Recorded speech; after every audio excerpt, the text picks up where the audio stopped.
Government directs Ghana Prisons Service to employ 1,000 personnel. Amnesty International urges Parliament to speed up the process to expunge the death penalty. Good evening and welcome to our last newscast news tonight, live on GBC24 and Ghana Television. With me, Emmanuel Amagashi. And now let's do our first story. The prison service has been given the green light by government to employ 1,000 personnel to enable it carry out its mandate. This was announced by the Vice President, Dr. Mahmoud Bawumia, when inaugurating a 13-member Ghana Prison Service Council in Accra. The Ghana Prison Service is facing a lot of challenges, including the lack of modern facilities to house inmates, overcrowding, inadequate financial support, lack of accommodation for personnel, and a yawning inmate and officer ratio. To address the overcrowding at the various prisons, the Prisons Council in 2015 introduced the Operation Efiase to raise funds to expand facilities. But the problem is far from over, and the Vice President, Dr. Mahmoud Bawumia, charged the new Prisons Council to devise strategies to tackle the challenges head-on. Our facilities have not seen much improvement over the years. They are highly, in fact, inhumanly overpopulated and crowded with their attendant threat of outbreaks of diseases, negative survival behaviors, and human rights abuses. It is my hope that under this council and with the support of the government, you shall work hard to earn the record of being the ones to right these wrongs in our prison facilities. I must say that I have followed extensively the Justice for All program, and I'm happy that with what it has achieved so far. I think it has been a very useful policy in helping to ease congestions and human rights abuses in the prisons. I am also aware of the poor ratio of personnel to inmates in the Ghana Prison Service. This is one reason why the performance of all of our prison services continue to fall far below the required UN standard. To address this gap, government has requested the prison service to initiate the process of recruitment to increase the personnel level and improve on our services.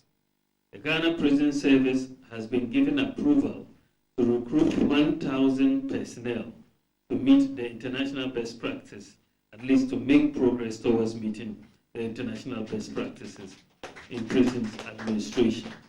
In addition, getting regular water supply for the prisons received mention by Dr. Bawumia. When you look at the population of the prisons and the struggle, especially the men's wing and the women's wing, the access to water is a major issue. So 2 weeks ago, I called the Ghana Water Company to raise this issue with them. And the MD has directed the borehole drilling unit, which is actually based in the Kumasi section. And I've been in touch actually with that borehole drilling unit manager to see how we can quickly assess the state of water supply in our prison. This is your first assignment. Let's solve this water challenge together in the prisons. Whatever it takes, let's do it. So that by the end of the year, we can report that we've solved the water challenge in the prisons, whatever we need.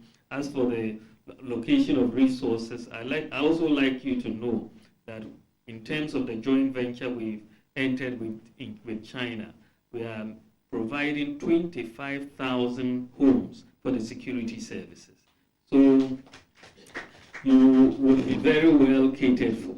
The prisoners, the prison officers will be well catered for. A member of the council, Reverend Dr. Opuni Frimpong, said the new council will work to ensure that challenges are brought to a minimal level. As we assume this journey, we are aware of the initiative that the previous Ghana Prison Service Councils have initiated. The Efiase project that at the moment many people have bought into it and are supporting. As we come into this assignment, we hope that we'll be able to give it a new phase, that through the project Efiase, we'll be able to mobilize resources to supplement whatever effort the government will be giving to us to perform our assignment.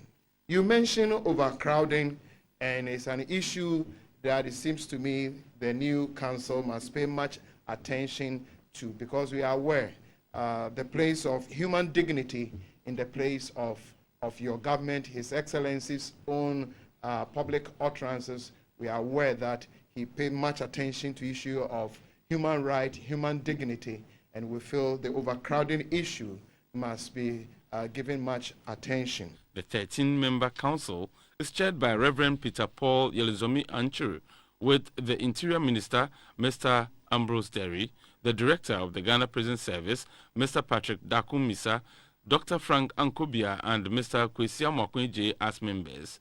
The others are Madam Yvonne Akakura Obobisa, Mr. Benjamin Akonuotu, Dr. Opunifrimpon, and Mr. Samuel Akampure Akolbire, Ms. Dokas Boama, Bupewura Mahama Abdullah Jinapo, Madam Sarah Adetola, and Madam Matilda Bafwewa are the other members.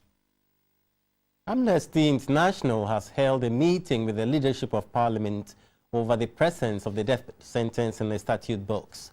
The human rights group is asking Parliament to speed up processes to expunge the death penalty.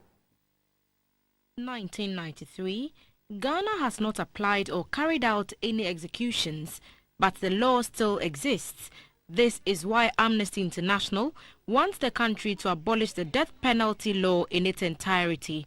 So far, 105 countries have abolished the death penalty globally. We would like Ghana to take the ultimate step of abolishing for all crimes and not reserving it for exceptional crimes or heinous crimes or whatever category of crime. We also encountered cases of people who were sentenced to death for things, crimes which in our view, having assessed the situation and assessed the facts, may at best constitute manslaughter. But because in Ghana, the death penalty is mandatory, these people have been sentenced to death. It's just best to do away with the punishment and replace it with terms of imprisonment. The Speaker of Parliament, Professor Michael Quay, said the House will look into the matter. Very glad if you will also address us on this matter, because otherwise the argument will not fly in the long run. The mere fact that the state has not found it necessary to execute you as a criminal doesn't entitle you to translate that into a right. Those arguments will show. In other words, it's an act of clemency rather than a human right of yours.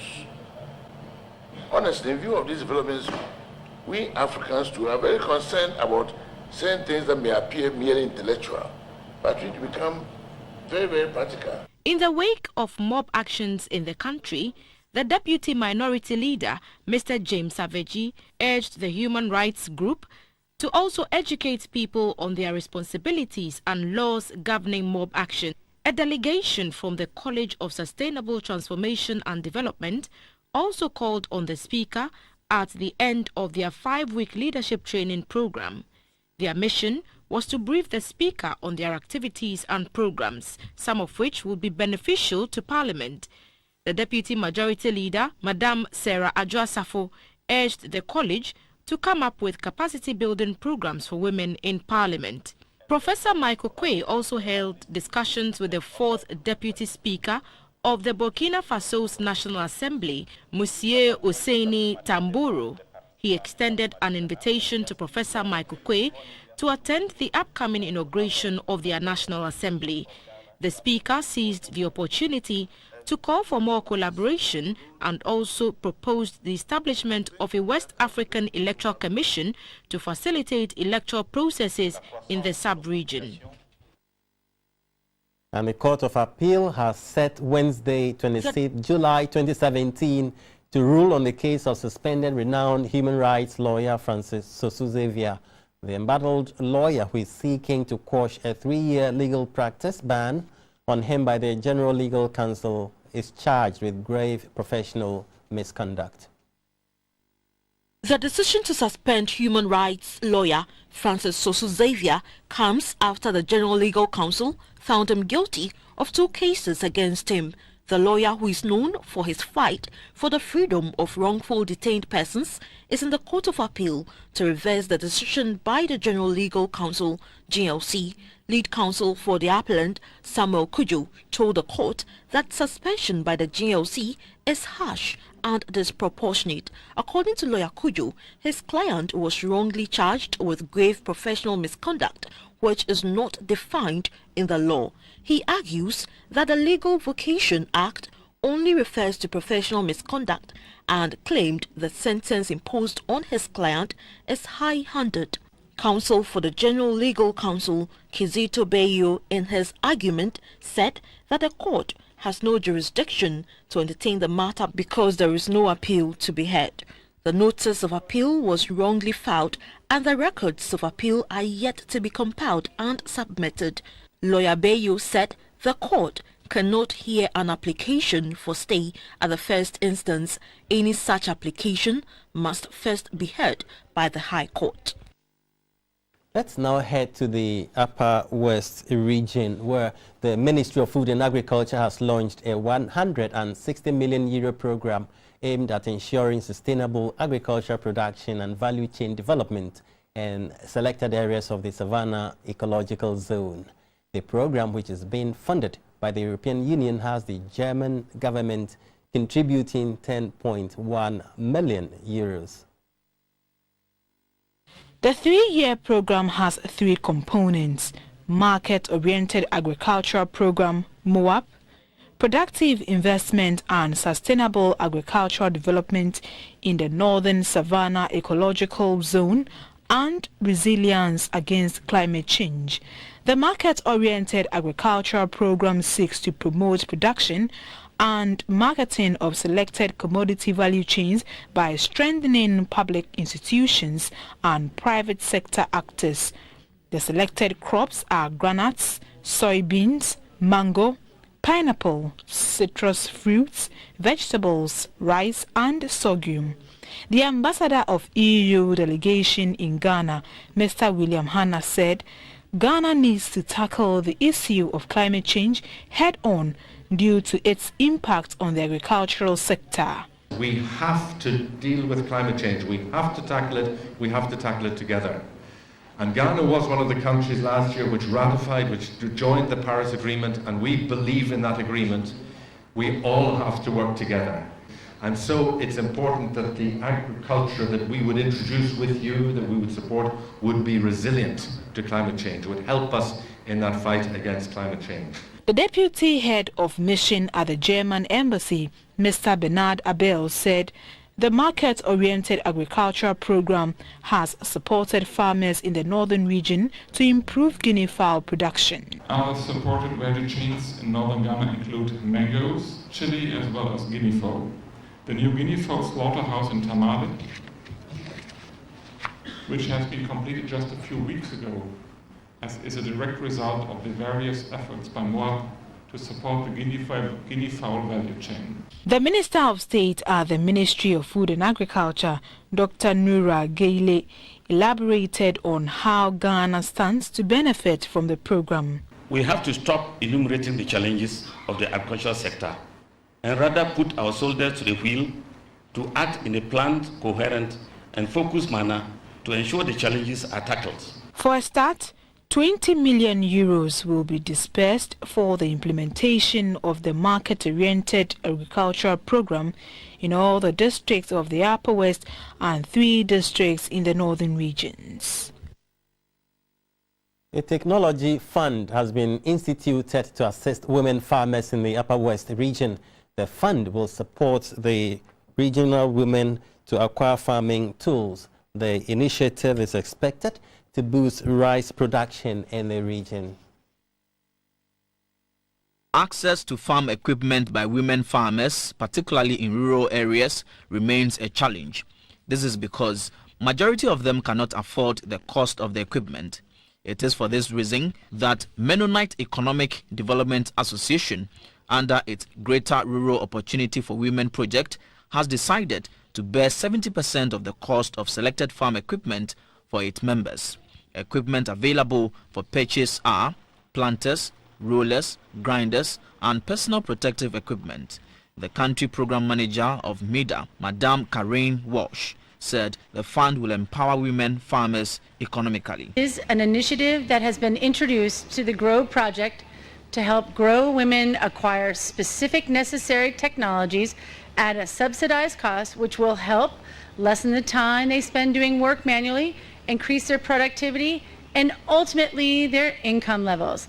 We will be stronger, grow women. A member of the Greater Rural Opportunity for Women project, Madame Ruza Ayuba, said acquisition of the farming equipment will address the challenges women face, especially during the planting season. When you are one, you went to the farm with your husband, when they dig a hole, you the woman, you need to show.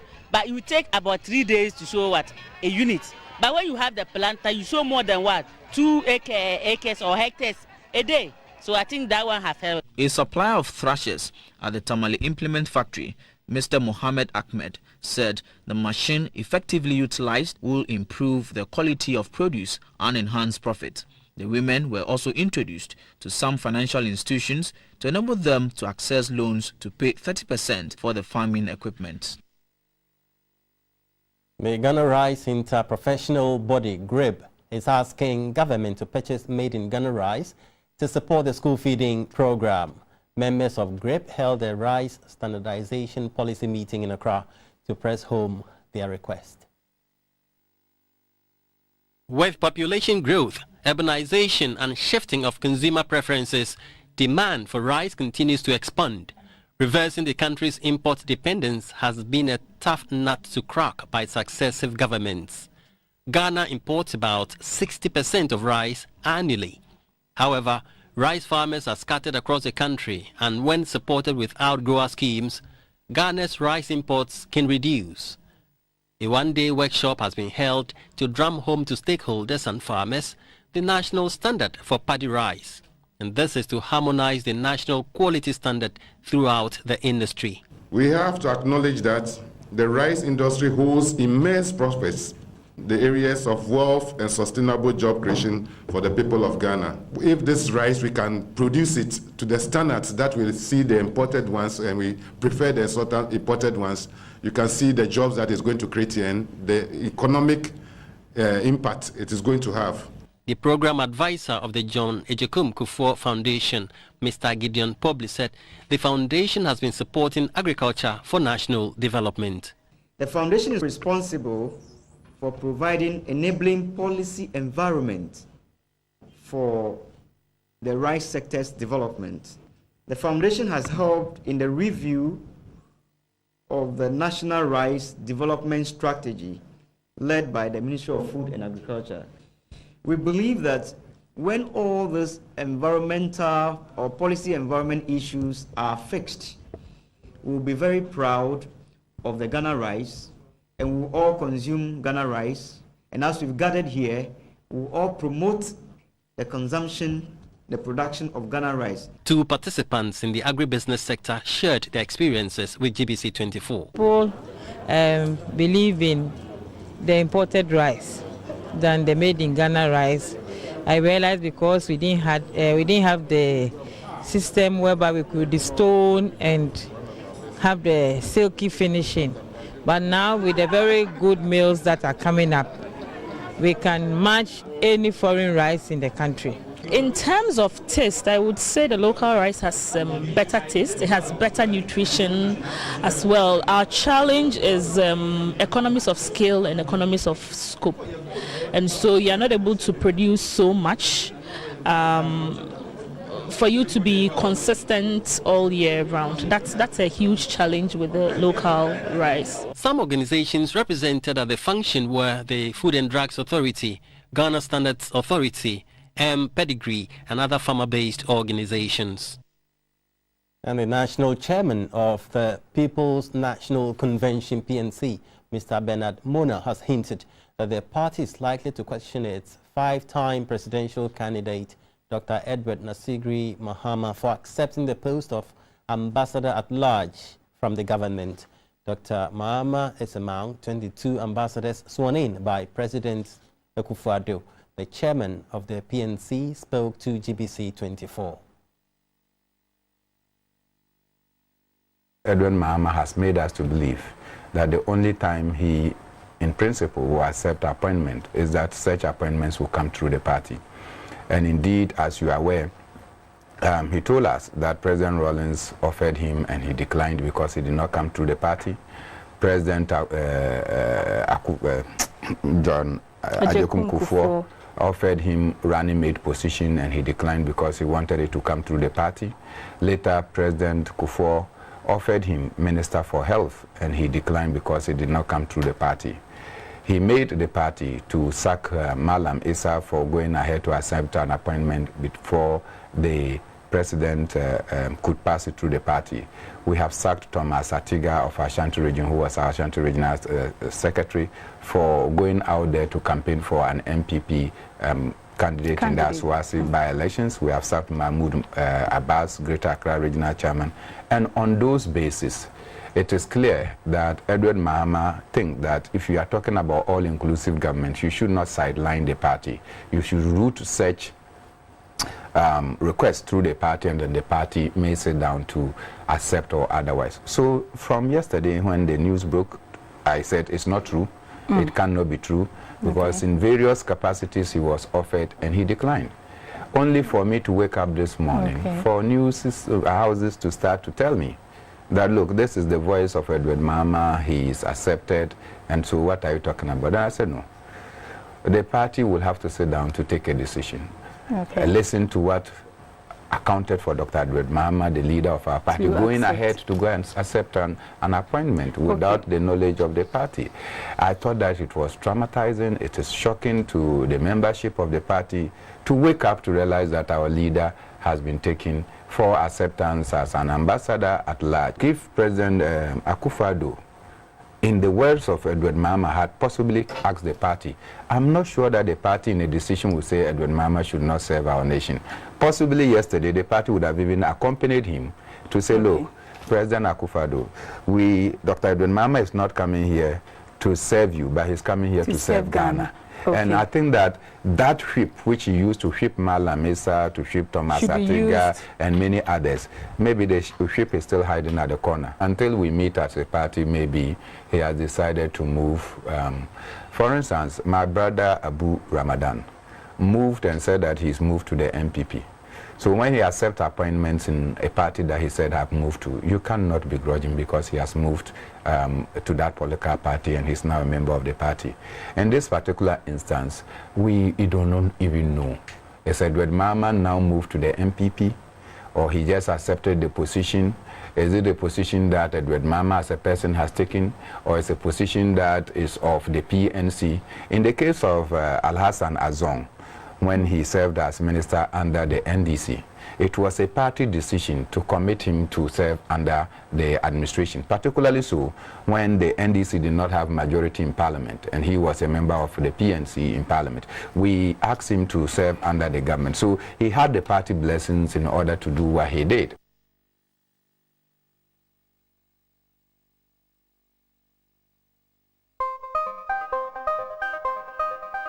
Still ahead in this bulletin of news, the AGI is calling on local construction companies to take advantage of the country's 1.7 million housing deficit.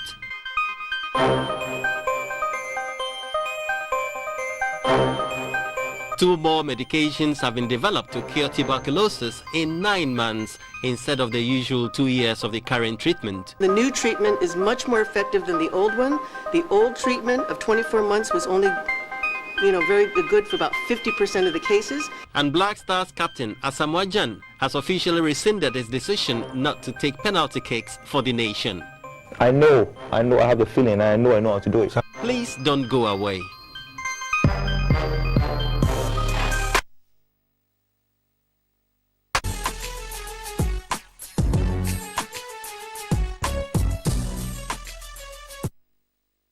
Let's do some business stories now. The national daily minimum wage has been increased by 10%. The new minimum wage, which will take off on 1st January 2018, was agreed upon by the National Tripartite Committee. The old minimum wage was 8 cedis, 80 pesos, and the new one is 9 cedis, 68 pesos. This means 88 pesos has been added to the old minimum wage. The increment will come on stream next year. The Tripartite Committee says the national daily minimum wage will be exempted of tax. The Minister of Employment and Labor Relations, Mr. Ignatius Bafwewa, said any institution or organization that flouts the new rate will be sanctioned in accordance with the law. Aside talking about the determination of the national daily minimum wage, we have also agreed that a committee be set up to look at a total overhaul of the pay system of Ghana, and also a pay system that will be linked to productivity and that which will also respect the rights of the worker in a decent work environment. They will also look at the pension system in place and see how best we can have a unified pension system where everybody, every worker will have access to the same pension scheme. The Secretary General of the Trades Union Congress, Dr. Yao Ban, expressed satisfaction about the increment and called on government to ensure all companies comply with the current minimum wage in 2018. We have today agreed that we increase the minimum wage by 10%. On our side, as we have already informed you, we agreed to this 10% increase because we expect that inflation for next year, 2018, will be below 10%. And from the estimates I have from the Ministry of Finance, as contained in the budget, they expect inflation to be below 10%. And that is one of the main reasons why we have agreed to 10% increase in the minimum wage. If indeed we get 8.2%, which is the minimum estimate, it means that there is some gain for workers who we are protecting with the minimum wage. And these are workers who don't have unions. The president of the Ghana Employers Association, Mr. Terence Dako, called on both public and private sectors to scale up productivity to justify the increment. A communique was signed by the National Tripartite Committee, which consists of the Ministry of Employment and Labor Relations, Ghana Employers Association, and Trades Union Congress for Organized Labor. Beatrice Sanaju, GBC24, Accra.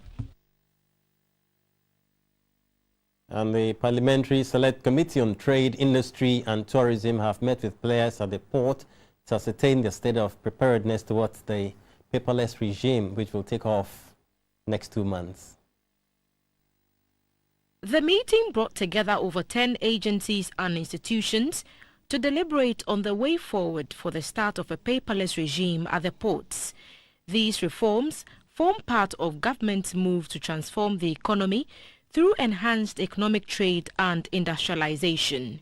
Over time, players have complained of the high cost of doing business, bureaucracy in the clearing of goods, congestion and delays at the port as key challenges making business and transactions difficult. In the past, some efforts were made to rid the system of the human interference, but that yielded little result. For now, the new reforms will bring all actors onto one platform to enhance port efficiency. We are required to stay in the port and work until the goods are released. There's going to be radical shake-up in when they report for work with us, when we close and when we are available. If we are to be part of this facilitation, then it means we need to be on the platform so that the test report can be transmitted directly onto the platform. Because currently our laboratory infrastructure is based in Kwabenya. if we want to do an in-situ test, then we will need a mobile test equipment, which the state will have to provide. Actors involved are the GCNet, West Blue, Ghana Atomic Energy Commission, Evian's Cargo, Swaysport, the Environmental Protection Agency, Food and Drugs Authority, the Ghana Revenue Authority, Customs, Ghana Standards Board, Freight Forwarders, Veterinary Service, and others. The problem in this country and for most part of Africa has not really always been with the systems, but much more with the people. We've tried a number of systems, and somehow the people always conspire to make those systems far less optimal than they ought to be. And I'm looking forward to maybe this particular time having a means by which whatever systems it is that we want to would be able to make room for those aspects that comes from the people. You know, that we don't have a situation where the system becomes deactivated again because of people.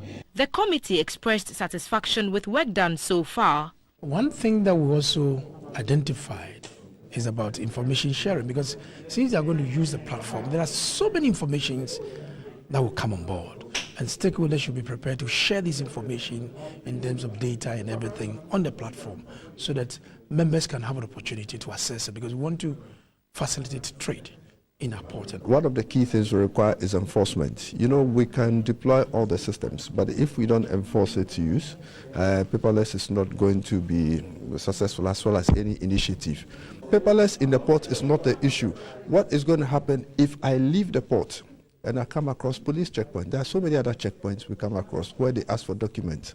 The port will not be the problem. These are the other issues that the committee is looking at. Barring any hitch, the paperless regime at the ports will take off on 1st September 2017. Now, the housing industry is currently experiencing a boom. However, Ghana still has a 1.7 million housing deficit, and this according to the president of the Association of Ghana Industries, James Asari Ejai's business opportunity for local construction companies. The construction sector contributed 2.9% to GDP in 2009 and 16.2% in 2013. The sector is currently experiencing a boom. This has been attributed to a growing middle income class and a massive investment in infrastructure. At the forum, the AGI construction sector chairman, Mr. Roxon Dogwega, said the AGI is taking the mantle in ensuring that its members become more active in the construction sector to reap its benefits. Apart from the Construction Industry Development Authority Bill, which was a product of a collaborative exercise of built environment professionals, institutions and associations funded by BUSAC, which is currently under the consideration by the Attorney General's Office, AGI construction sector is also adding its voice for the need to have the bill passed immediately.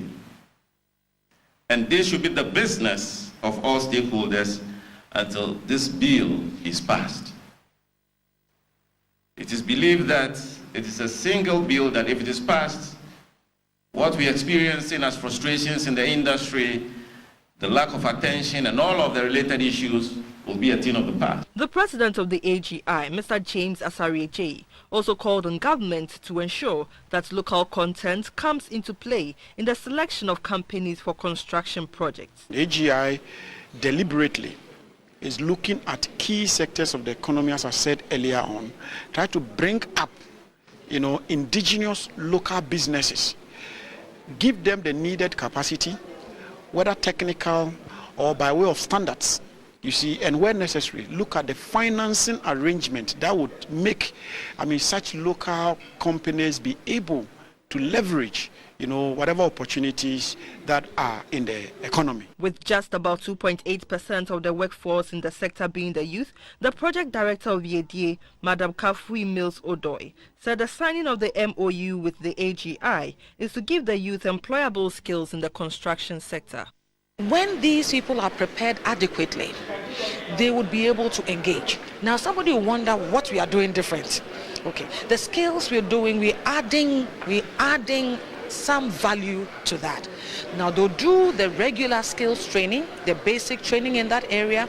They'll be given opportunities to write the NVTI proficiency exams, and then on top of it would have industry and businesses provide them with on-the-spot training. The construction sector currently employs 320,000 workers and contributes $500 to $600 million to GDP annually. Let's now do interbank. The dollar is trading at 4 cedis 36 pesos, with a pound pegged at 5 cedis 61 pesos. The euro is also selling at 4 cedis 97 pesos.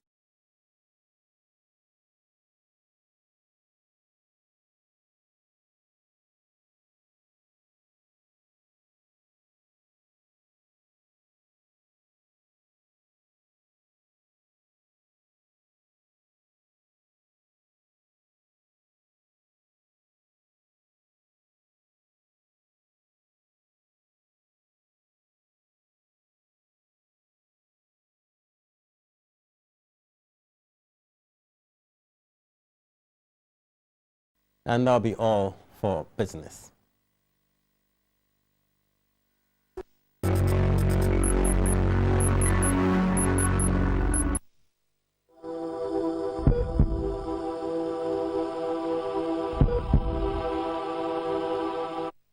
Now let's do a health story. African scientists have introduced 2 new medications to treat tuberculosis.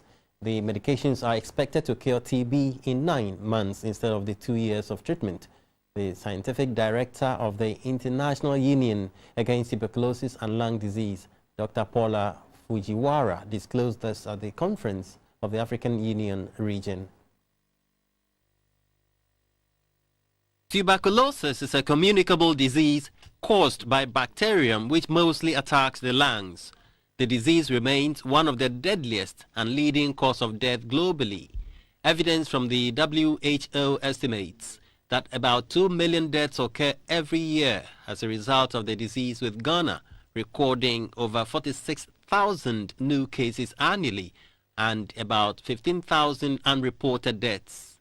As part of continuous efforts to deal with the disease, the Union Africa region, along with its partners, have developed 2 new drugs for treatment.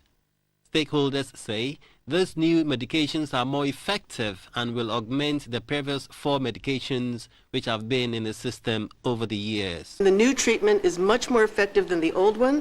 The old treatment of 24 months was only very good for about 50% of the cases, and the new treatment for more than 80%. This is a really much more successful than the previous. So what we've been able to do through our study, a cohort study, is to reduce the treatment for multi-drug resistant tuberculosis from 2 years to 9 months. The president of the Union Africa region, Dr. Muyabala Munachitombwe, said Africans must be sensitized and encouraged to practice lifestyles that would make their immune systems stronger to the disease. I think we need now to look at some of those ways at which we can encourage our people to be able to live a life that will strengthen their immunity. The head of the National TV program, Dr. Frank Adebonso, expressed grave concern about the lack of diagnostic capabilities. The scientific director of the International Union Against Tuberculosis and Lung Diseases, Dr. Paula Fujiwara, said previous TB drugs pose some health risk to patients. Any kind of medication, you can have side effects. But the ones that we use for multi-drug resistant tuberculosis, one of the most severe is the fact that you can cause bad hearing problems. People can go deaf, completely deaf from this. It can cause kidney problems. It can cause problems with your balance. The 3-day conference, which is held once every 2 years, brings together people from the Africa region to learn and share the latest clinical, scientific and social topics on tuberculosis and other lung-related diseases. That'll be all for health.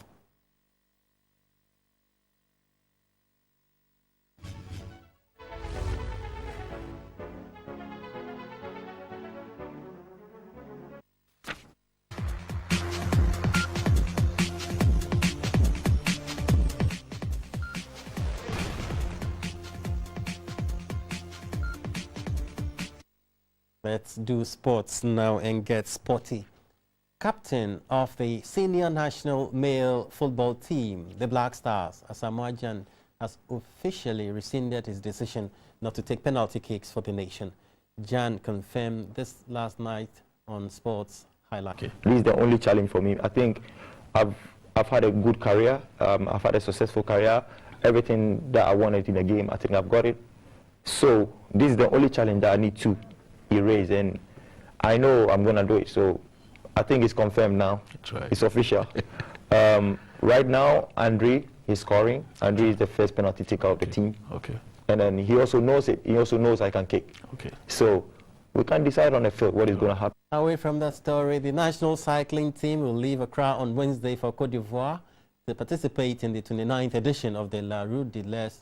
The cycling championship is scheduled for Friday, July 14. The 29th edition of the La Route de l'Est, one of the biggest cycling events in Africa, will take place on Friday, July 14th. Ghana will be represented by 6 cyclists in the competition, alongside 70 other cyclists from 7 West African countries.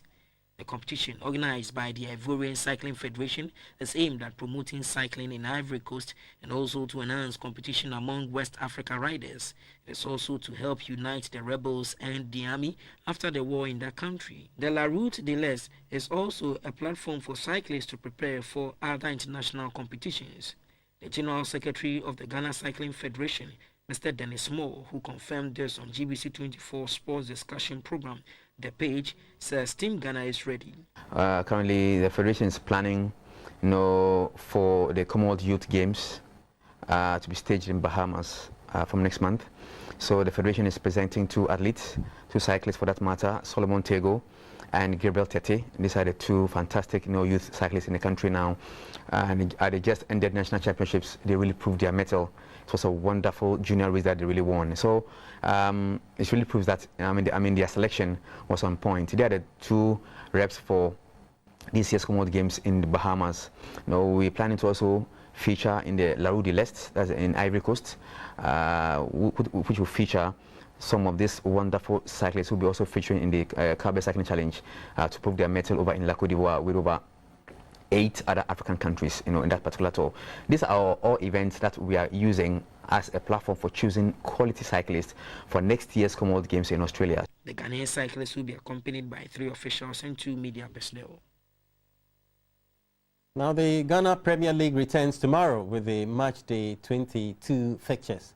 Here are the pairings: Dansoman, Liberty versus Elmina Sharks; Tamale, Bolga All-Stars versus Ash Gold; Sugar Copper, Wafa versus Bichemi United; here in Accra, Hearts of Oak versus Brekum Chelsea; Elwak, Inter Allies versus Kotoko; Takwa, Midiema versus Tema Youth; Cape Coast, Dwarves versus Olympics; Wa, All-Stars versus Adriana Stars.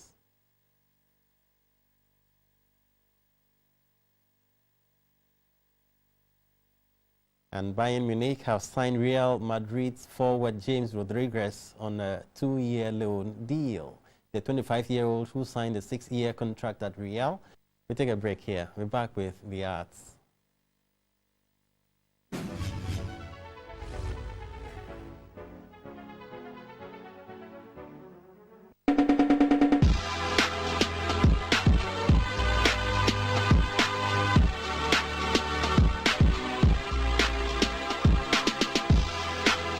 Welcome to the arts segment. Size Gangnam Style is no longer the most watched video on YouTube. The South Korean mega hit had been the site's most played clip for the last 5 years. The serial video became so popular.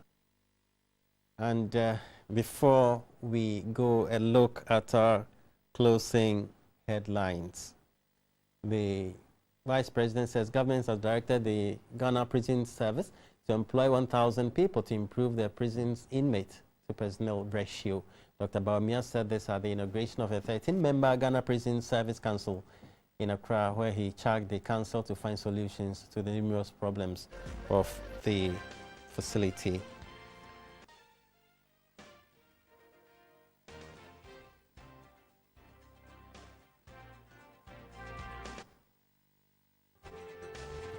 And human rights group Amnesty International has held a meeting with the leadership of Parliament over the continuing presence of the death sentence in Ghana's statute books. The group is asking Parliament to speed up processes to expunge the death penalty. Ghana has not applied or carried out any execution since 1993. But the laws where we part company. Thank you so much for your time. Good evening.